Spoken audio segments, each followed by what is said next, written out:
రండి రండి కూర్చోండి. Thank you sir. ఎలా ఉన్నారు? బాగున్నాను సార్. అవును, స్వీట్స్ ఏవో తీసుకొచ్చినట్టున్నారు. ఈవేళం పండగండి. ఇవాళ నా పుట్టినరోజు అండి.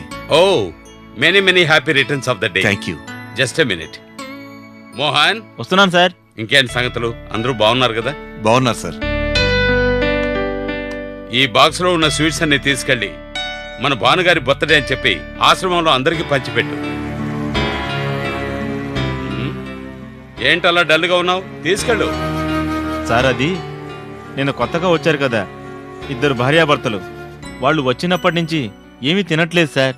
ఎవరు ఎంత బతిమలాడినా ససే మీరా అంటున్నారు. పాపం వాళ్ళను చూస్తే నాకే చాలా బాధగా ఉంది సార్. అలాగా?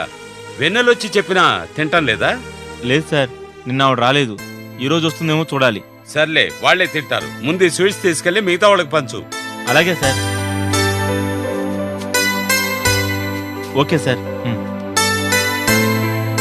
వెన్నెలంటే ఎవరు సార్? వాళ్ళ కూతురా? కాదు సార్, కూతుళ్ళు కొడుకులు, కోడళ్ళు అల్లుళ్ళు, వీళ్ళ ఆలనా పాలనా చూసుకునే వాళ్ళైతే అసలు ఇలాంటి వాళ్ళు ఇక్కడికి రావాల్సిన అవసరం ఏముంటుంది సార్? మరి ఇంకేమవుతుంది? ఏమీ కాదు సార్. ఇక్కడికి మీరు ఎలా వస్తుంటారో అలాగే ఆ అమ్మాయి వచ్చిపోతూ ఉంటుంది. కాకపోతే మీరు పండగలకి ఇలా మీ పుట్టినరోజులకి మీకు ఎన్ని పనులు